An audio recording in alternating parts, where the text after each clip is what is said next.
బంగారం స్వరూపంలో ఉండే మహాలక్ష్మి కటాక్షం అందరి ఇంట్లో నిండాలి. లలితా వారి లక్ష్మి కటాక్ష దీపావళి. బంగారు నగలు తరుగులో 1% తగ్గింపు. వజ్రాభరణాలు క్యారెట్ కు 5,000 తగ్గింపు. దిస్ ఇస్ ఇన్కరెక్ట్ అది. సో నేను అంటే కమిట్మెంట్ ఇస్తేనే ఆఫర్ ఇస్తాము అన్నట్టుగా. కమిట్మెంట్ ఆఫర్ అని కుదరు. అలా ఉంటే వాళ్ళ మీద యాక్షన్ తీసుకోవాలి, సివియర్ యాక్షన్ తీసుకోవాలి. అది కాకుండా వీళ్ళు కదా నేను ఎవరైతే కమిట్మెంట్ ఈ కాస్టింగ్ కోచ్ అన్నారో వాళ్ళు కదా ఈ మీడియా మీరు ఎత్తారు కాబట్టి ఈ మీడియా తరఫున హెచ్చరిస్తున్నాను వాళ్ళకి, ఇది కరెక్ట్ కాదు, పద్ధతులు మార్చుకోండి. ఎందుకంటే ఆ విషయంలో ఇండస్ట్రీ మారాలి. అవును, మారాలి. ఎవరైతే అలా ఆ రకంగా ఆలోచించే వ్యక్తులు ఉండారో వాళ్ళకి ఇక్కడ స్థానం లేదు అన్నట్టుగా ఉంది. వాళ్ళు ఆలోచించాలి. వాళ్ళు మనం ఇచ్చేయాలి వాళ్ళని. అలా ఆ విధంగా చూడకండి. మీ సొంత సిస్టర్స్ బ్రదర్స్ వదిలిలాగో ఏదో మనం చూడండి. వాళ్ళని వెన్నుతట్టి ప్రోత్సహించండి. అంతేకాని ఇలాంటి పనులు చేసి వాళ్ళని ఇలా హారస్ మాత్రం చేయకండి. ఈ మీడియా నుంచి నేను పిలిపిస్తున్నాను వాళ్ళందరికీ. తర్వాత మీరు చంద్రబాబు నాయుడు గారు జైల్లో ఉన్నప్పుడు మీరు ఓపెన్ అయ్యారు మీరు. సో ఇప్పుడు ఆయన బయటకు వచ్చేసారు. సో మీ ఫ్యామిలీ అంతా ఎలా ఫీల్ అవుతా ఉంది? అంటే ఇది ఒక రకంగా చెప్పాలంటే మీకు అందరికీ ఒక సంబరం లాంటిది ఆయన బయటికి రావటం అనేది 52 రోజుల తర్వాత, జైలు జీవితం తర్వాత. సో మీరు ఎలా ఫీల్ అవుతున్నారు? చాలా హ్యాపీ ఫీల్ అవుతామండి. అంటే ఆయన ఏ ఎలిగేషన్స్తో అయితే ఆయన లోపల ఉంచారో ఆ ఎలిగేషన్స్ సంబంధించి ఏం చెప్తారు? అవి విచారణలో అంటే జ్యుడిషియల్ విచారణలో, కోర్టు విచారణలో అవన్నీ వీగిపోతాయని నమ్ముతున్నారా? ఇది అక్రమంగా అరెస్ట్ చేశారు. ఫస్ట్ అది ఏంటంటే ఆయనకి అవినీతి చేయాలనుకుంటే ఆయన ఎప్పుడో చేసేవారు. 95 నుంచి 2003 వరకు ఆయన సీఎంగా ఉన్నారు. అప్పుడే ఆయన అవినీతి చేసి ఆయన కావాలంటే ఆయన హెరిటేజ్లో ఆ డబ్బులను తీసుకెళ్ళి హెరిటేజ్లో పడేసి హెరిటేజ్ని ఒకేసారి గ్రో చేసేవారు. ఆయన హెరిటేజ్ ఇప్పుడు చూడండి చాలా టైం పట్టింది గ్రో అవడానికి. ఎందుకంటే లీగల్గా మాయం చేస్తున్నారు బిజినెస్. అది స్టెప్ బై స్టెప్. ఎందుకంటే ఒకేసారి బిజినెస్ గ్రో అవ్వండి, ఇట్ టేక్ సమ్ డికేట్స్ చేసి పడితే అలా. So step by step grow చేసుకుంటా ఇప్పుడు బాగా స్టేబుల్ అయ్యారు. హెరిటేజ్ బాగా పేరు ప్రఖ్యాతి సంపాదించింది, బాగా బిజినెస్ గ్రో అయింది. నిజంగా మా కరప్షన్ చేయాలనుకుంటే ఎంతసేపండి ఇంత ఎందుకండి హెరిటేజ్ ఎంత కష్టపడటం. అప్పుడే స్కామ్ చేస్తే ఒక 1,000-2,000 కోట్లు ఆ రోజునే హెరిటేజ్లో వేసేస్తే హెరిటేజ్ అప్పుడే గ్రో అయిపోయేది. కానీ ఆయన స్కామ్ చేయలేదు కాబట్టి హెరిటేజ్ గ్రో అవ్వలేదు. దానికే అదే ప్రూఫ్. ఎందుకంటే ఆయనకి ఇష్టం లేదు. నిజంగా కరప్షన్ చేసి ఆ దొంగతనం చేసి ఆ మనస్తత్వం ఏమైనా ఉంటే ఇమ్మడిగా చేస్తారండి, మనుషులు ఆగరు. అప్పుడే కరప్షన్ చేశారు అప్పుడు 95లోనే. సో ఆయనకు అది లేదు, ఎందుకంటే ఆయనకి ఆ ఉద్దేశం లేదండి. అసలు మనస్తత్వం ఆయన నేను చూశాను కాబట్టి ఆ మనస్తత్వం లేదు. అంటే ఏదో నా మాయని చెప్పట్లేదు, అది జనంగా తెలుసు. 95 నుంచి 2003, 2014 నుంచి 2019 ఆయన ఏ విధంగా చేశారో అన్నీ మీకు అందరికి జనం అందరికి తెలుసు. ఇంకోటి అంటే మనం అరెస్ట్ చేసినప్పుడు ఇప్పుడు నేను నేరం చేస్తానండి, ఎఫ్ఐఆర్లో పేరు రాయాలి. ఆ నేరం ఏంటో ప్రూవ్ చేయాలి. ప్రూవ్ అంటే ఉంటుంది. ఎందుకంటే ఇప్పుడు మనం మాయ సీఎం అయినప్పుడు గవర్నమెంట్ ఆఫీస్లో సంతకాలు కానీ దాంతో పేపర్స్ రికార్డ్స్ అన్నీ ఉంటాయండి. ఆ రికార్డ్స్ ముఖ్యమంత్రి నుంచి వెళ్ళిపోయిన తర్వాత కూడా వచ్చే నెక్స్ట్ ముఖ్యమంత్రి కూడా అవన్నీ ప్రూఫ్స్ ఉంటాయండి. దాన్ని ట్యాంపర్ చేయలేదు. సో ఈ ప్రూఫ్స్ అని బయటపెట్టచ్చు. అందులో ప్రూఫ్స్ చూపించారని చూపలేదు, ఎందుకంటే ప్రూఫ్స్ లేవు కాబట్టి. వాళ్ళ అక్కడ ఆఫీస్లో ఉంటాయని ఇష్టం ఉంటే ఫైల్ గిప్పటాలు ఉండవు. ఎందుకంటే చాలా ఇంపార్టెంట్. అది స్కిల్ డెవలప్మెంట్ కేసు. అది ఇంకా ట్యాంపర్ ఇదండి ప్రూఫ్స్. అది ఇంకా పెద్ద నేరం అవుతుంది. సో వాళ్ళు ఎఫ్ఐఆర్లు పేయలేదు, ప్రూఫ్స్ లేవు.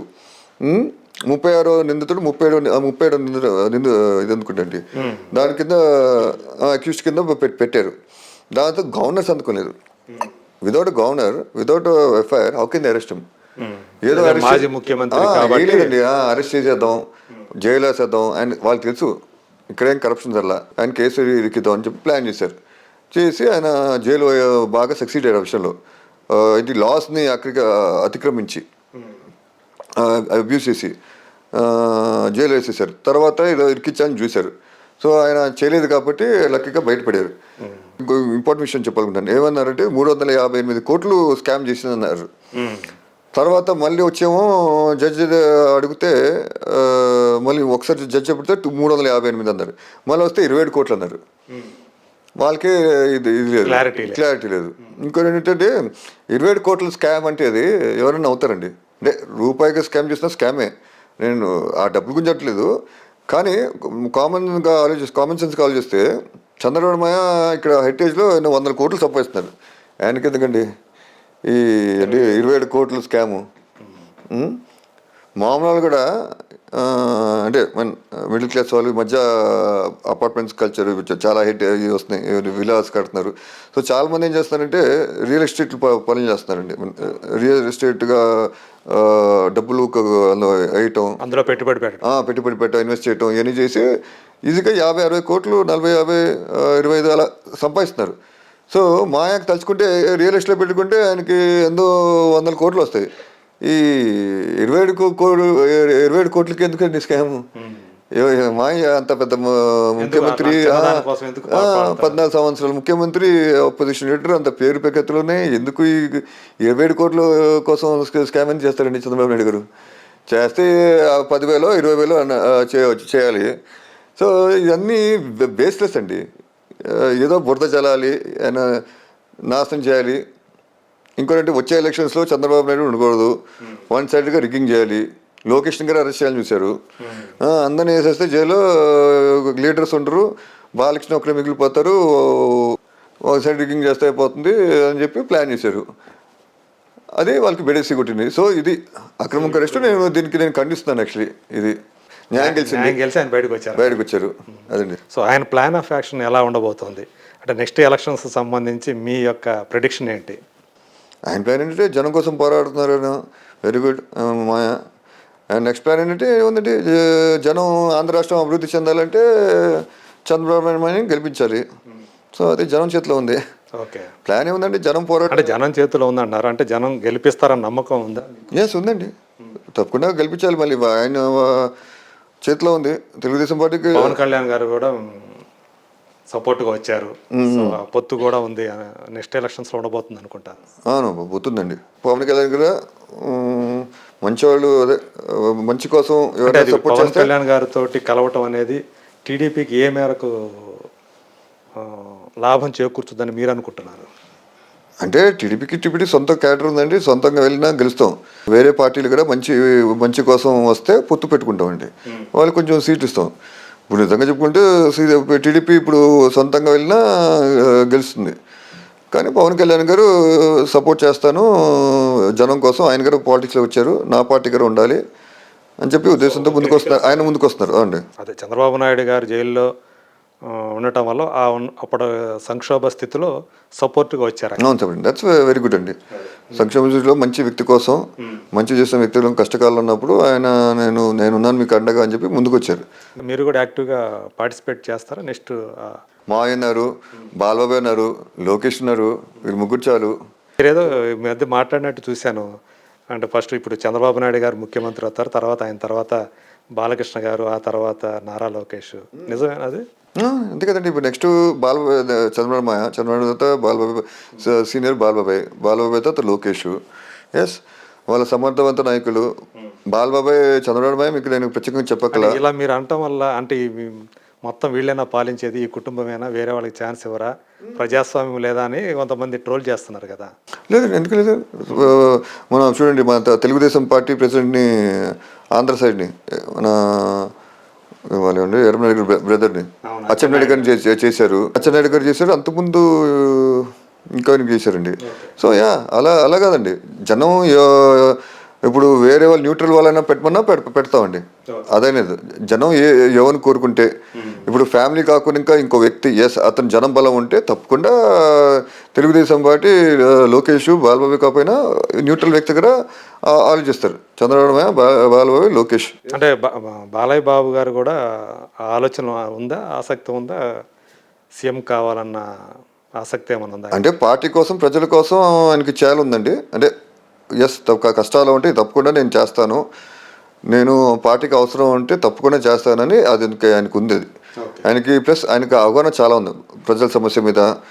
అంతే, నాలెడ్జ్ ఉంది బాగా. ఆయనకి అవకాశం రాలేదు, వస్తే మాత్రం ఆయనకి బయట పెడతారైనా. సో దాంతోనే మనం అందరూ ఆశ్చర్యపోతాం. బాగానే ఉంది, మనం ఏదో అనుకుంటున్నాం కానీ లోక పరిజ్ఞానం చాలా ఉంది, రాజకీయ పరిజ్ఞానం చాలా ఉంది అని అనుకుంటారు. మీరు అందరూ అనుకుంటారు. అన్స్టాపబుల్ షోస్ తోటే చాలా మంది తెలుస్తుంది ఆయనకున్న నాలెడ్జీ, అవును.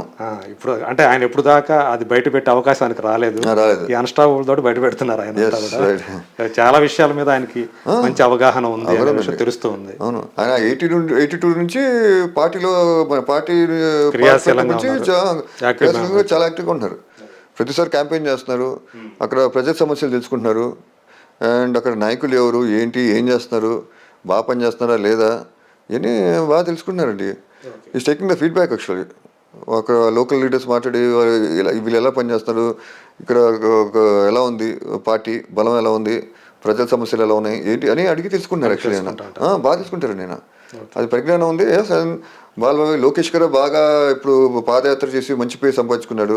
యువకులం అన్ని రోజులు పాదయాత్ర అంటే మళ్ళీ ఇప్పుడు స్టార్ట్ చేస్తాడు. సో అండ్ స్పీచ్లు మాస్ టైప్ స్పీచ్లు అది అద్దరు కొడుతున్నాడు. మంచిగా రఫ్గా గడ్డం పెంచుకుని రియల్ మాస్ హీరో ఆయన అద్దరు కొడుతున్నాడు బాగా. సో అతనికి పరిపాలన బాగా అవగాహన ఉంది. ఆయన ఐటీ మినిస్టర్గా ఉన్నప్పుడు, పంచాయతీ శాఖ మినిస్టర్గా చేసినప్పుడు ఆయన బాగా అద్భుతంగా చేశాడు. ఆయన వెళ్ళి దేశ విదేశాలు వెళ్ళి ఐటీ కంపెనీస్ని ఇక్కడ రప్పించడం. దాని తర్వాత అదే కాకుండా ఇంకా మన సిమెంట్ రోడ్లు ఎన్నో వేల కిలోమీటర్లు సిమెంట్ రోడ్ ఇప్పించారండి రాష్ట్రంలో లోకేష్. సో ఏ మంత్రి చేయని పని ఆయన చేశారు. సో అది దాని తర్వాత ఎల్ఈడి లైట్స్ ఇలా అన్ని విధాలుగా డెవలప్మెంట్. సో ఆయన కూడా అర్హుడు అంటారా గ్యారంటీ ఆ పదవికి? ఆయన ఇప్పుడే కదండి, నగదు బదిలీ పథకం ఆయన అతనునే స్టార్ట్ అయింది యాక్చువల్లీ. అతనే ఆలోచనతో మళ్ళీ మా ఐడియా తెలియదు కానీ విదేశాలన్నీ తిరిగి ఈ పథకం మంచిదా కాదని చెప్పి విశ్లేషించుకుని వచ్చి